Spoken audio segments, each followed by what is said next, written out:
Good afternoon, everyone. My name is Lindsay Vance. I am the Programs Chair of the Equine Law Section of the State Bar of Georgia. On behalf of our section, I am thrilled to welcome you to our CLE today, Equestrian Sport Organization and Rule Enforcement.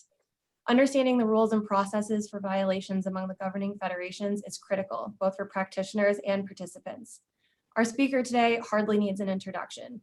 Armand Leon is an Olympic equestrian, doctor, and attorney. He has tenures as president and CEO of the United States Equestrian Team Foundation, vice president of the high performance activities at the United States Equestrian Federation, and 2 terms on the FEI Tribunal in Switzerland. I am sure you will take advantage of Armand's wealth of experience with many questions, which we encourage. Please type your questions in the chat box during the presentation, and he will leave time to go through them at the conclusion. Armand, we are grateful and excited to have you here today. Without further delay, I introduce you to Armand Leon. Armand, please take it away. Well, thank you, Lindsay, and good afternoon to everyone who's joining this afternoon. I hope to give you some idea of equestrian sport as it's a little section within all of equestrian law. I've been involved with horses since my young childhood, and along the way, I've had a chance to grow with it, and I'd like to kind of share just a little bit of some of what I've learned, and perhaps as attorneys, what you can do with some clients, the things you can consider helping, and how this makes some sense of this hodgepodge of organizations. Okay, there we go. Okay, now equine laws, criminal animal abuse, the animal welfare laws, child abuse, okay, all these criminal things. People, okay. Civil fraud in sales, not failing to disclose material issues in a horse sale or release, syndication of racehorses, okay, insurance, equine property and leases, basic negligence actions with trainers and transportation, veterinary malpractice. All of these things are part of what equestrian law, okay? But not for today. That's not what we're going to really be talking about. We're going to be talking about equine sport regulation.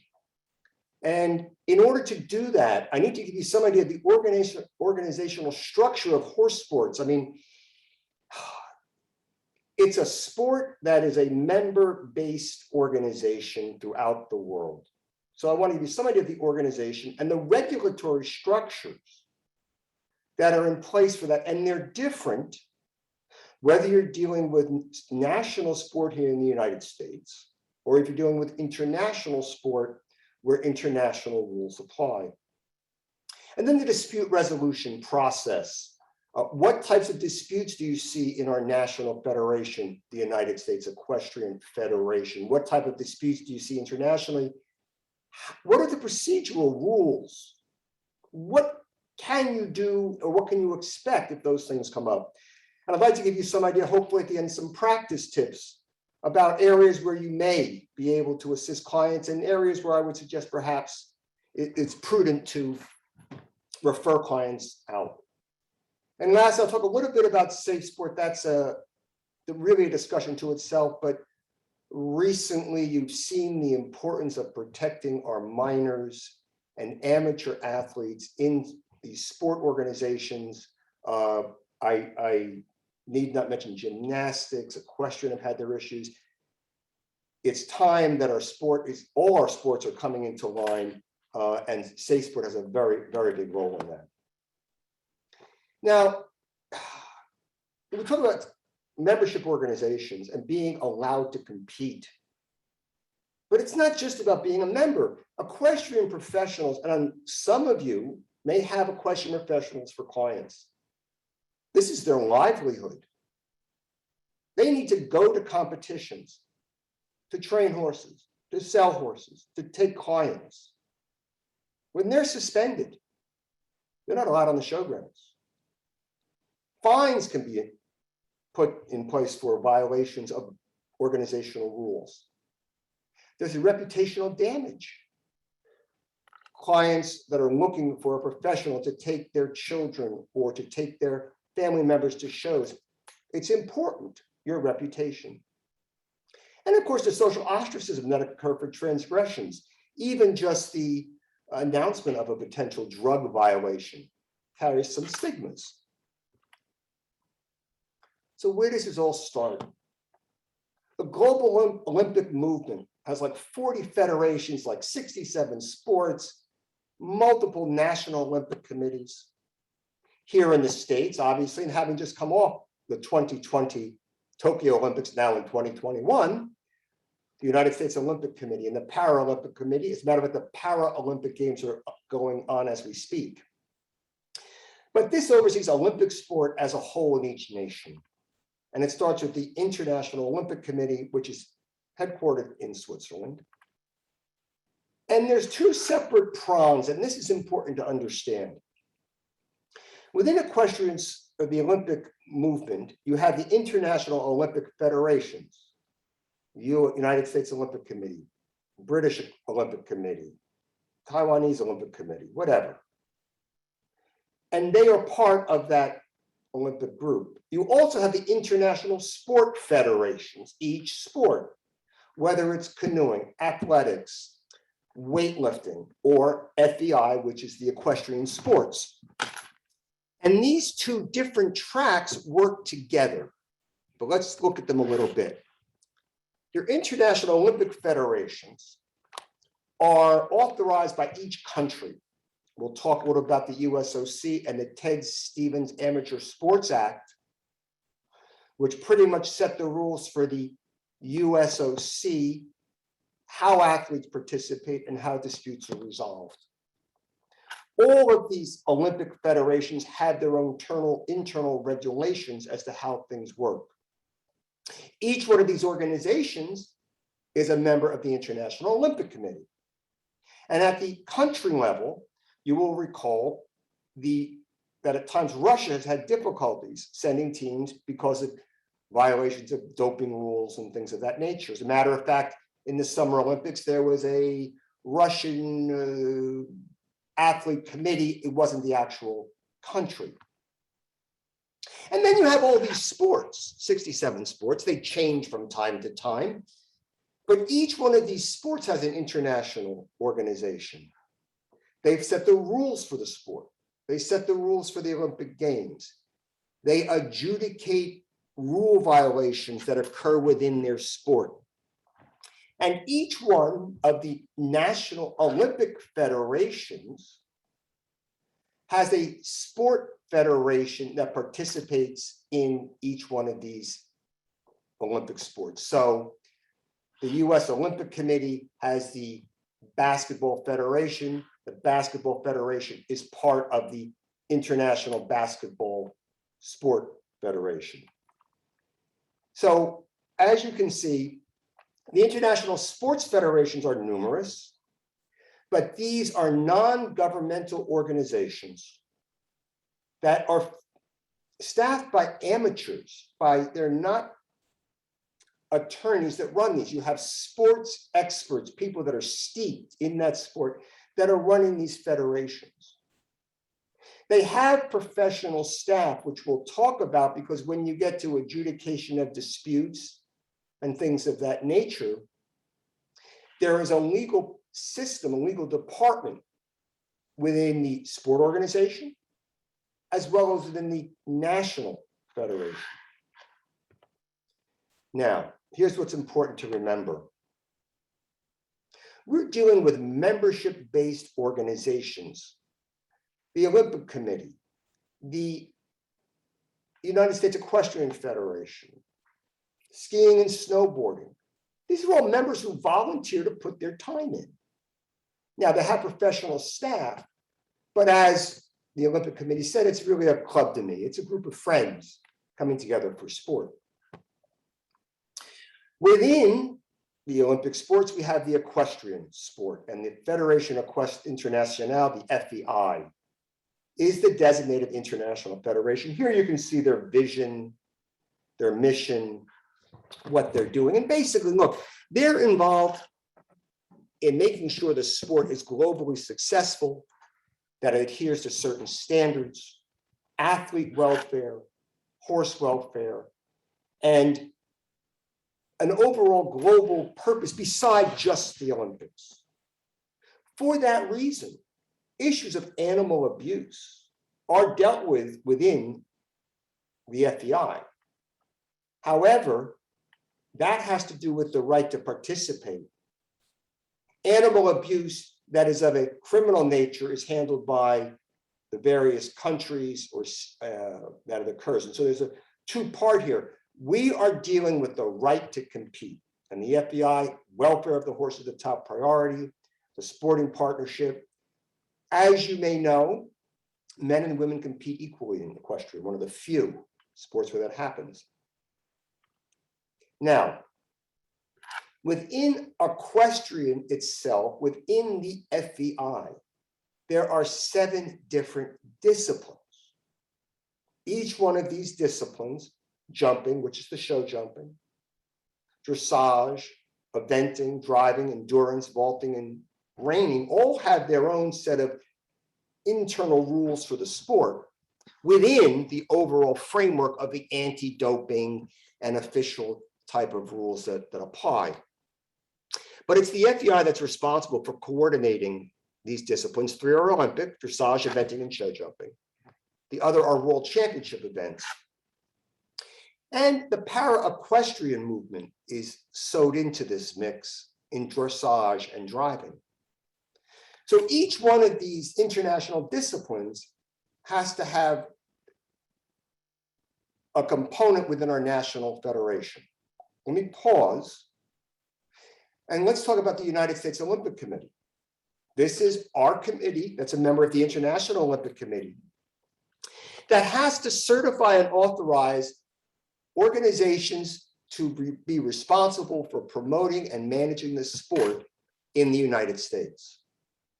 Now, it was authorized by Congress, and basically it established the United States Olympic Committee as the organization that will be responsible for fielding, training all of our Olympic and World Championship teams. Interestingly enough, they provide for dispute adjudication and how, for instance, selection procedures that are contested by an athlete, how those disputes are brought and resolved. We'll talk about that. But the important thing here is there's only one national governing body for each sport. That's an interesting point because in 2000, there was a challenge for the Equestrian Federation because the Ted Stevens Amateur Act required there only be one body. I'll circle back to that, but in a sense, it's a monopoly of amateur sports. Within the USOC, we have our various sport disciplines. Okay, you have your basketball, track and field, soccer, and shooting. The Ted Stevens Amateur Sports Act requires that each NGB field, train, select, and send teams to the Olympic Games and World Championships. They have to provide the coaching. They've got to provide the drug testing for both humans and horses. They also have to develop a pipeline for athletes to move from the grassroots to the Olympic level competition. And they have to manage the national competition calendar. But probably the most important thing that the national governing body does is enforce the rules and maintain the integrity of the sport. Now, our current national governing body for equestrian is US Equestrian. Just a little bit of history here. I think it's relevant.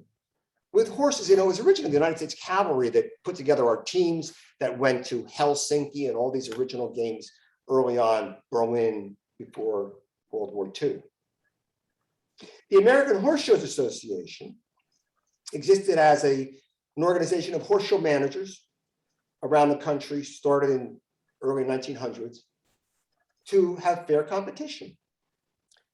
And that American Horse Shows Association formed the basis of our national sport and was actually the NGB by title up till 2000. I'll add that the US Cavalry gave the right to NGB to the AHSA, but it's very expensive to send teams to Europe. and to Olympic Games. So a small group of people who were benefactors of equestrian set up the United States Equestrian Team in 1951. And they were doing the role of fielding and setting the Olympic teams. The AHSA was taking care of the national sport. Because of the Ted Stevens Act in 2000, it was no longer permitted for the two organizations to have separate, divide the duties. And there was a USOC arbitration for the national governing body for equestrian that took about 3 years. Out of that came US Equestrian. And with that, we combined our ability to field international teams and deal with international rules with our ability to manage national sport and deal with national rules. Now, the FEI, the international organization, and the US have different rules. The FEI organize and promote international sport, the Olympic Games and World Championships. The national federations, who are members of the FEI, run the events in the US. Certain events are international in nature, and those FEI events are run in the US by USA Equestrian, but use the international FEI rules. That becomes important later when we talk about if you're representing a client, in what venue or what types of charges are being given. The regulations cover drugs and medications, the anti-doping rules, field of play. While we're on the distinction between FEI and USCF, you should know that human anti-doping is part of sport regulation. Human anti-doping cases are heard by the FEI, okay, and are adjudicated initially at that level. Typically, within the United States, we don't have regular drug testing rules for national events. And so usually there are very few, if any, anti-doping human matters brought with the United States Equestrian Federation. The one exception is Olympic and World Championship selection trials. So the FEI not only manages the horse welfare in sports, it also has a role in the human anti-doping role with what's called the WADA, the World Anti-Doping Association, with the counterpart USADA, the US Anti-Doping Federation. So within the US, however, USCF is the top dog. The US National Federation regulates, promotes the sport, runs the events, sets up the programs for elite athletes, the selection trials, and takes care of all the rule enforcement. The national affiliates, the 7 organizations that are responsible for the 7 different disciplines, also have a role, but more in rider registration programs and developing pipelines. But the rule enforcement is all at the USCF level. These different affiliates, like the American Vaulting Association, Hunter Jumper. Interesting, you notice there are 6 different affiliates listed, but there are 7 specialties, 7 disciplines. On the bottom right, you'll see USA Driving. There was previously a driving association that was the national affiliate for US Driving. They fell out of compliance with the requirements of the USCF and the USOC. And so US Equestrian has taken over the driving discipline for the moment. So you have the US Dressage Federation, US Eventing Association, Hunter Jumper Association, Para Equestrian, Vaulting, and Reining as independent discipline organizations that are responsible for the administration of the sport, not the regulation. Also, separate from the 7 international disciplines are all a bunch of national breed affiliates. There's a bunch listed here. Why is that important? Depending who your client may be or where the violation arises, there may be specific rules that apply for each of these different breeds and disciplines. If you get into that, you'll have time to look at that. So the USCF has a rule book. It is quite comprehensive. I will tell you that the USCF rulebook, which originally AHSA rulebook, is considered intellectual property, it is the foundation of our US sport. The rules, and within US Equestrian, there is a legal department, which is very similar to what you deal with companies, corporations, that are responsible for running the legal aspects of the organization. But all of these rules and compliance with them is determined by members who volunteer their time. So there's a rule book. You can go online. You can find all these things. Obviously, for us, it's General Rule 6, protest and charges, GR7, violations and penalties, is the area that we'll be talking about today. Practice point. The USEF, as well as the FEI, are member organizations. They do not decide disputes between members. They decide whether a violation of the rule has occurred. They do not award monetary damages. If there's an issue between two members or between a show, that's not what they do. They will award monetary fines and penalties against shows or individual members, but not between members. They don't provide equitable relief. They don't necessarily change the ownership of horses or anything that would be considered an equitable remedy in court. That's not what they do. What they do is control the right to compete. And as we talked about it earlier, that right to compete is fundamental, not only to participating into the sport, but for the professionals and the business of the sport, which is very, very large, both in the United States and globally. So these organizations can suspend an official or a member or an athlete, and they can fine them. And that's primarily what these hearings result in. So the United States equestrian landscape, as you see, it's quite large. You have everything from the US courts, the Swiss courts, AA, that have to deal with the criminal issues, the civil issues we talked about. You have FEI and USOC that kind of organizationally have requirements that have to be complied with by US Equestrian and the sport. We're not going to talk about the Jockey Club and the Thoroughbred Racing Association, which has its own set of rules. AQHA, the American Quarter Horse Association, a very, very large equine association, again, has its own set of rules. It's not part of the USEF FEI structure. There are also many other types of programs, 4-H fairs, the pony clubs. Okay, these grassroots organizations, again, are membership-based organizations that, run their little world part of the sport. Down on the bottom, you have USADA, which is the US Anti-Doping Association, which tends to have a larger role in the other Olympic sports than equestrian, because most US national events do not have drug testing of the riders, although all horses are tested, or I shouldn't say all. Sampling is done for all events. WADA, the World Anti-Doping Association, is something that's important because for the FEI, they are tasked with applying the WADA rules for athletes who use performance-enhancing substances.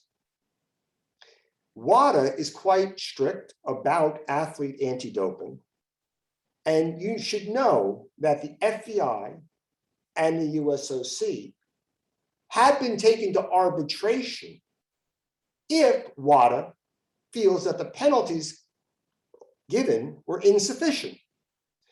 So the US Equestrian Federation and the FEI have the Swiss courts and US courts on one side. They've got the anti-doping agencies on the other. And safe sport, again, that's a topic unto itself,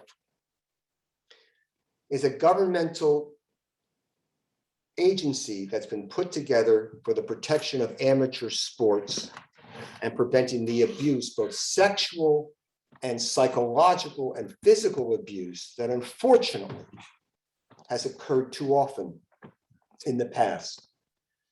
Safe Sport works through the USEF, because it's a US Safe Sport, US Equestrian.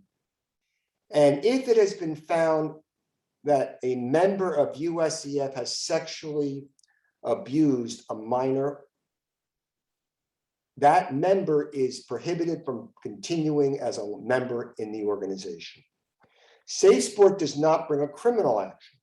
However, criminal actions can be brought for the same conduct, but that's separate from the ability to compete. There have been some very high-profile suspensions of equestrians over the last 3-4 years, some including a lifetime ban for sexual abuse going back 30-40 years. Now, having talked about the courts and having talked about arbitration, courts are not a good way to settle sport disputes. Typically in a sports dispute, and the biggest one is a question about an athlete's eligibility to compete in an Olympic Games or World Championships or selection trials, speed is of the essence. Courts are not set up for that. When you're dealing with international federations such as the International Amateur and Athletics Federation, which is based in England, we'll talk about that in a minute. What jurisdiction does a US court have over a British organization? The need for specialized knowledge in equestrian and in sports in general. Knowledge of the rules, knowledge of how the rules are applied is very important. So ultimately, there's a court of arbitration of sport that has been designed to avoid the litigation stalemate. And I think the seminal case was Reynolds v. International Amateur Athletic Association, where Butch Reynolds was an athlete, and this was prior to 92. A couple of years before, he was found to have violated the anti-doping rules. He was given a 2-year suspension. He first brought an action in court, in federal court, to have that put aside. Court said, no, you have to exhaust all administrative remedies. So he went down, he went through the procedure with the IAA, he went through the procedure through the arbitration, he went through all of the procedural requirements. He was still found to be suspended. So he took his claim to court. It went all the way up to the Supreme Court. Based on what was before them, Justice Stevens said, you can run. He even upheld a $27.3 million award against the International Amateur Athletic Federation. International Athletic Federation said, okay, any athlete that runs in a competition with Reynolds is banned. That's the contamination rule. There was a stalemate. Reynolds couldn't, other athletes couldn't run with Reynolds. The courts couldn't do anything with the International Amateur Athletics Federation because they were in the UK. And the problem was, well, if an Olympic Games or World Championships has to come to the United States, are these organizations going to be liable now for monetary judgments? Anyway, it became clear that the courts were not the best way to be handling this. And so the Tribunal Arbitral of Sport, CAS, was set up as an arbitration institution to settle sports-related disputes, okay? And what you can see is this international sport arbitration took a little time to get hold, but by 1992, 1994, they started to have some cases come through the pipelines. The first time, the Swiss Federal Tribunal reviewed on appeal a CAS decision and felt that there was a bit of a conflict with the IOC. And so a new organization, the bylaws were reformed under Swiss law to create an independent body. The CAS arbitrators have to have both legal training and knowledge of the sport. And the reason that's important is that's going to be different when we talk about the United States Equestrian Federation Hearing Committee, where they don't have to have legal training. But CAS was set up specifically because you can't put a round peg in a square hole. And courts don't work in the situation of sports disputes where time, sport knowledge, and international jurisdictional issues come into play. Just like there's an international sport arbitration, we have a national sport arbitration that was put together by the Ted Stevens Act. The USOC bylaws provide for it. Any dispute with an NGB and the USEF goes to arbitration. Athletes who feel they've not been selected to a team or unfairly kept off a team bring an arbitration with the USOC before the AAA. The exhaustion of administrative remedies has to be held. You have to go through the internal processes of the federation. You have to have an American Arbitration Association hearing. And if you lose after that, as in other arbitration situations, the standard on appeal is arbitrary capricious against the weight of the evidence or fundamental denial of rights. That's really big in Switzerland, okay, fundamental rights. But the point is, you're dealing with an arbitration-based system that's dealt with by members. Just to show there are ways to appeal various actions, as you can see, this is, if you're getting into this level, you got a problem. But anyway, as you can see, arbitration and only courts in terms of arbitrary capricious and things of that nature. So that's the landscape. I mean, depending where you are and what you're competing in, different rules may apply. So one day, your client gets the call. They get the letter, a notice of a violation. It may be from USEF, it may be FEI, but the first thing is there's got to be a notice of charge. And this notice of charge puts a few things in play. Forfeiture of prizes, suspension from being a member, the fines, and the cheater. Now, I want to talk about one fundamental principle, and certainly in the international world, sports world it pertains, as well as USEF. Even if an athlete is at no fault for a horse's having a banned substance in its body, sabotage, undetectable contamination of feed, the prize has to be lost. No prize that is won can be won with a performance enhancing substance. There may be no penalty, but that is a strict rule. So even if you've done nothing wrong, you could lose that Olympic medal or you could lose that prize. So the letter comes, a notice of a violation. You got to figure out what we're dealing with. Are we dealing with the USEF? Was it a national competition under US rules? Was it a competition in the United States held under international FEI rules? Were you competing abroad outside of the US where it's all FEI? Or is this some other organizational issue, jockey club, AQHA? Unfortunately, this year, the jockey club, you had the problem with the Kentucky Derby winner having a cortisone testing positive. They have their own adjudication system, AQHA and all of those. But you have to know what field you're playing because it makes a difference how you're going to approach it. Now, the USEF hearing committee is what is charged, the body charged with hearing grievances, charges, protests, and all that. Typically, protests are by a member against the competition. The competition was not run properly. The rules were unfiled. Again, in this situation, you may get a censor of an official. Unlikely that you're going to get any change in the results. Charges are by the federation against members, drugs and rule violations, field of play violations.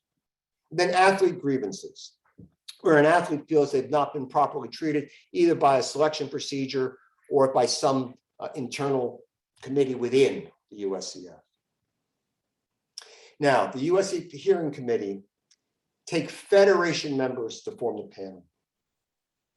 if you think about industry arbitration, trade arbitration, that's probably the best analogy to a USEF hearing. All of the people are independent in terms of they're not part of the specific sport discipline involved. They are members who are volunteering their time. They have a legal department, an attorney runs the hearing for them. But you are talking to typically non-attorneys that need to know the audience you're talking to. They're authorized to hear anything under the Federation rules. And they have, I mean, a couple of sessions annually. I mean, it's 5 hearing sessions. It's all held in Lexington, Kentucky. Now, the USEF is very organized. They have pamphlets, guides for people that have run into trouble with the rules and for attorneys who would like to represent clients in matters before the USEF. Now, some of the principles, very similar to arbitration. You have a right for legal representation, right to call your witnesses.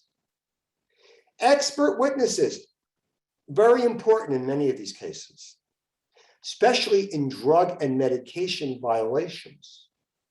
The experts you're going to need will include veterinarians, pharmacologists, potentially security experts if there was issues about a stable area that was insecure and someone got in. These arbitration proceedings, these hearings are close to the public. It is transcribed. And as I said, it's the arbitration model. If you're a litigator and have litigated in courts, have done some arbitrations, you would be familiar in this environment representing a client, provided you talk horse. If you understand the underlying equine issues. I think if you're comfortable litigating matters, one can represent a client. But remember, you're not talking to attorneys, okay? And the decision is made by the members. Character references, going through the background, it's a little more flexible than a strictly legal proceeding insofar as the people are members of the sport, not members of the bar. Before a charge is brought against any member, there's a process that goes through. First of all, there has to be a report of a violation, and the Federation does an investigation, whatever is required. There are officials at all these competitions. And after that, the CEO has to make a decision whether to initiate anything. Anything from no action to a warning letter. If there's been a violation, in many instances, they'll offer an administrative penalty, which you can either accept or reject. If you reject it, the charge goes to a hearing. This is a non-drug federation rule. I'm going to show you, it's a little different for a drug medication violation in USCF because it starts with a positive test. That positive test generates notice to the owner of the horse or the person who signed the entry blank, the trainer, that there was a violation. In the US system, the trainer is primarily responsible. Now, the trainer, and then of course the owner gets involved, have the right to do a confirmatory test. If the confirmatory test is negative, it's thrown out. If it's positive, now we have a positive charge. Can be a warning letter. It might be something really minor. We'll talk about what would be a minor drug violation. Well, aspirin, perhaps. Administrative penalty offer or a charge. Then you get to the hearing committee. There's 5 sessions. With the hearing committee, you will have an opportunity to interface with the legal department of USCF, setting schedules, witnesses, preliminary issues. In any event, all of that happens prior to a hearing set. Just like an arbitration, you present your case, the USCF will present its charges, you get a chance to respond. At the end of it, there is an opportunity for a rehearing. But after that, once the penalty's been issued, the matter's closed. Now, the only base to really challenge this is in court on the arbitrary, capricious, against the weight of the evidence, or denial of fundamental rights. So, USEF affords every member an opportunity to be heard before a sanction is given. That's critical, because it's not like that in the FEI. This USEF drugs and medication program has worked for 50 years. It is really solid. They have standardized labs, the technicians, the chain of custody from the field where it's picked up all the way to the lab is very well organized and documented. We were saying some of this testimony you may need if you're in one of these hearings, and typically it's a drug violation. Treating records of your vet, feed and supplement data, medication logs, veterinarians, expert training, the grooms that know what's going on. The penalties in USEF, these are just ranges. If it's a minor category 1, non-steroidal anti-inflammatory stuff like that, it's a lower category. You can see all the way up to forbidden substances. And the penalties correspond. You might say, forbidden substances. Well, that includes a couple of things. But before we get it, the hearing committee rulings are there. Let me just finish the USEF, and I want to move along because I want to talk about the FEI. Here's a sample hearing that was held. This is just like an arbitration that you've seen in other situations. Opening arguments, the presentation of witnesses by the USEF, okay? And then the respondent witnesses, and all the way through closing statements. Now, I'm going to talk about the FEI. We're going to go from the national USEF rules to the international FEI rules. The doping cases, by and large, the majority of actions involve doping cases, prohibited substances. In the FEI, the equine anti-doping controlled medication rules apply to horses. And there's a distinction between anti-doping and controlled medication. Within the FEI, the human WADA rules apply, the World Anti-Doping Association. WADA is a 4-year penalty for a drug violation, unless there's some reason not that you can provide a defense. Non-doping cases, okay, this involves eligibility to compete, officials who don't run the event right, horse abuse. More and more today, where people have cell phones and are taking videos, and a number of cases have been brought by the public for alleged horse abuse, and of course, field of play violations.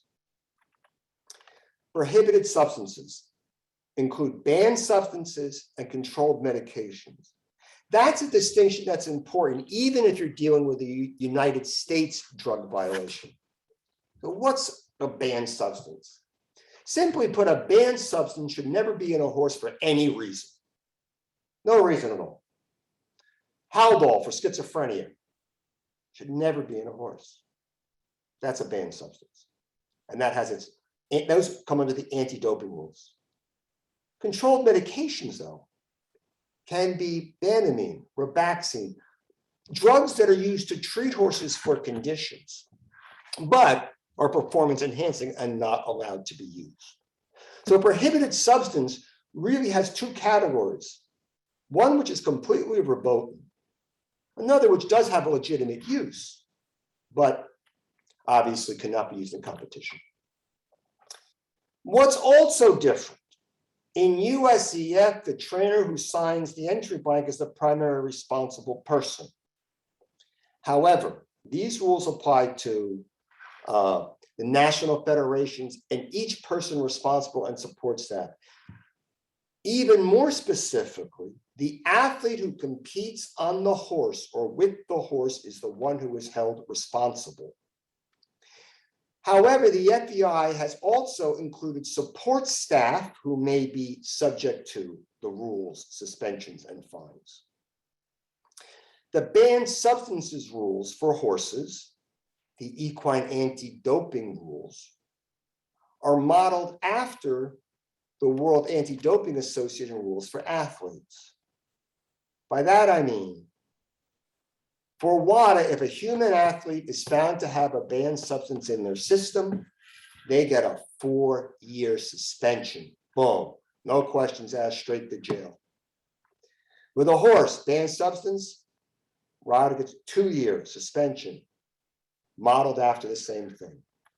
Now, as I said, controlled medications can be used if a veterinarian form has been provided, but have to be careful. FEI holds that the persons responsible and their support staff, the PR, are responsible for knowing what constitutes a violation and what's in those lists, and is responsible for any positive finding. It's strict liability. Positive test, automatic suspension, immediate. The provisional suspension is imposed if there's a positive finding for a banned substance, or there are 2 controlled medication substances. If they show no departure from the testing procedure and the PR has been notified and had an opportunity to retest it, those 3 things happen, suspension is applied, provisional suspension. As I mentioned earlier, when someone is suspended from the organization, they're not allowed to go to the show. They can't train anybody. Anybody that trains with them is ineligible. It's a contamination rule that applies. So, big deal if the FEI finds you with a drug violation, because time is of the essence. Real quickly, specified substances are things like supplements. Some of these things, as you can see, that are sometimes contaminants. It can be in a field. There could be nightshade, theobromine. There could be contaminations with other animal feeds that could have theobromine, caffeine, and things. That's a different category, and they carve it out. Now, with the FEI, unlike the USEF, where you have an opportunity to be heard before any sanctions are applied, you have a provisional suspension. Your client suspended. They call you. Well, you can get that provisional suspension lifted. You have to show that there's no reasonable prospect of either there was a problem with the chain of custody, or you can show that it's likely that you'll be able to prove you were not at fault, no fault or no negligence, or no significant fault or negligence, okay? And that the suspension should be provisionally lifted pending a full hearing. Not necessarily so easy to do, because it takes time to do the investigation to find out, was it a feed? There have been cases where horses have tested positive because a groom who was on a medication peed in the stall, and it was a beta blocker, or it was an anti-inflammatory. And when you test to nanogram levels, these things can make positive results. So there is an opportunity to lift the provisional suspension, but you have to act quickly. Now, same thing with an FEI, you got a right to attend, right to a timely hearing, all that stuff. Right to an interpreter. Interestingly enough, hearings at the FEI are held in English. But most of the people testifying there and listening to it, English is not their native language. They're also very learned people, but from different countries and cultures. So you need to understand it's a little bit of a different playing field than walking into a USEF hearing. In the FEI, general penalties, banned substances, 2-year suspension. Boom, first offense. Controlled medication, generally 6 months. Again, your defenses, if there's no fault or negligence and you can prove that, the sanctions are eliminated. No suspension, no fines. But the class or the competition that you won an award in and that you were suspended, had this violation for, you lose that prize. There is no way a horse that wins an event or gets a ribbon in an event on a performance-enhancing substance, that award cannot stand. No significant fault or negligence. Here you're arguing like negligence, degrees of negligence, okay? You can get a reduction of sanctions. Again, these hearings are held typically, well, it used to be in person, now I guess they're using more video conference. But here's some of the differences. USEF, you got a right to a hearing before sanction. You got time to build the case. It's familiar to you. It's like non-attorney panel members, it's commercial arbitration. You do need to know something about horses, and you will need to lean on experts of various types, veterinarian, pharmacologic. On the other side of the pond, pun not intended, provisional suspension right off the bat, time's of the essence. It's international arbitration. You got attorney panels, okay? Same experts and everything. One difference you should be aware of, within the FEI, although they use the common law balance of the probabilities, more likely than not negligence type of standard, okay? That's not what they're typically used to dealing with. So if you present to the FEI, you need to make the arguments that can demonstrate the athlete did everything one could reasonably do to prevent the offense. You need to be able to have your experts come in. You need to also be able to understand that the process is different because the FEI has the respondent go first. From their position, they have the test result, they put it out there. It is now your duty to come forward with evidence as to why you should not be sanctioned. So takeaway matters. On the USEF, charges, protests, grievances, it's like any other arbitration. I think if you're comfortable with litigation, you've been before judge, arbitrators before, you can represent a client in a USEF matter if you are comfortable with the subject matter. But expert witnesses may be required. You have the opportunity to be heard, but a limited standard of review, which is the arbitration. USOC and FEI matters. These are less familiar forums. Time is much more important, okay? With USOC and FEI, there is a body of prior decisions that gets brought up in these cases. So it's helpful to have counsel who have had experience in them. So I would say with a USOC or an FEI matter, if you have a client who comes to you with one of those, I would strongly suggest reaching out to a sports law firm, if it's FEI, an international one, because you're dealing with the accent's different. The playing field's a little different, even though it's all horses and it's all arbitration. You're dealing with the USOC matter. Similarly, there are counsel in the United States that specialize in USOC NGB matters. In that situation, again, I think specialized counsel have a role. So I hope I had a chance to give you some idea of the breadth and the plethora of equestrian organizations and international sports, but to hopefully be able to focus down to show you that practically speaking within the competition horse sport in the States, you have clients who are members of a membership organization, the USEF.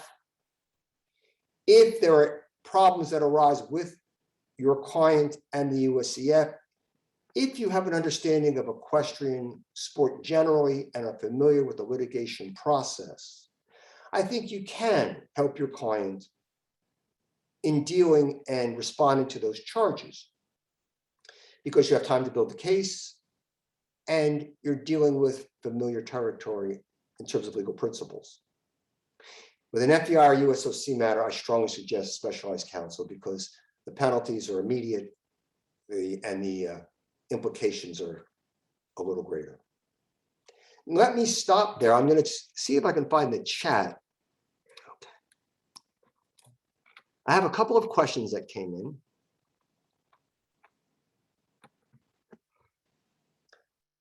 One question is, how do state associates interact with USEF, especially with regard to infractions? For example, if a rider or trainer is facing consequences for a drug violation at USEF level, but they also have separate distinct repercussions under the Georgia Hunter Jumper Association. My answer to that would be, I'm going to assume the Georgia Hunter Jumper Association is affiliated in some fashion with USEF, because their hunter jumper competitions they put on, if they're not recognized by USEF, aren't really able to carry points. But assuming that the Georgia Hunter Jumper Association is part of that, any penalty leveled by USEF is reciprocated by the organizations down and by the FEI up. So there's reciprocation. So it would affect activity in the local organization. What determines specialized counsel to represent clients for these matters? Is there a certification process or is it experience-based? It's experience-based. There may be sports fellowship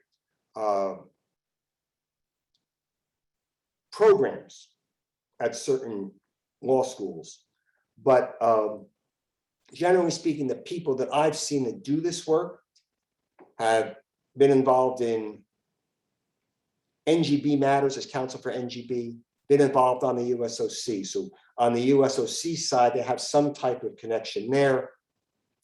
On the other hand, in Europe with the FEI, we tend to have litigators who have been before the Swiss tribunal and who also are familiar with the differences in the order of the proceedings. But again, these are people that have represented clients before the CAS, before the FEI. I will also say you can have sports counsel that have experience in other sports, basketball, football, curling, that can work in equestrian sport matters, again, provided they have the equestrian knowledge under this. So it's really experience-based, either working with USOC, working with an NGB, or working with the FEI or some other international body. I think we're just around 2:30. I don't know if anybody wants to open the mic. If there are, Lindsay, would you like me to stop screen sharing? How would you like to proceed here? Well, I think if there are no further questions, we can always wrap up a minute or two early. Okay, if anyone has any questions, please feel free to contact me. I certainly would be happy to talk with you about any issues you might have on this. Again, remember, sports and courts really don't mix. These are membership-based organizations. In the US, if you're advocating to volunteer members with industry expertise, not necessarily attorneys. And if you're dealing internationally, you're dealing with sharper, quicker penalties, and there it is helpful to bring in people who've been before the USOC, the NGB, or the FEI and CAS. So I thank you very much. If there's any questions, please contact me afterwards. And I want to thank Lindsay for this opportunity, and perhaps maybe some topics in here down the road that we'd like to flesh out and talk about again. Thank you very much. Thank you, Armand. We appreciate it. Ladies and gentlemen, this does conclude today's meeting. Thank you for joining and have a great afternoon.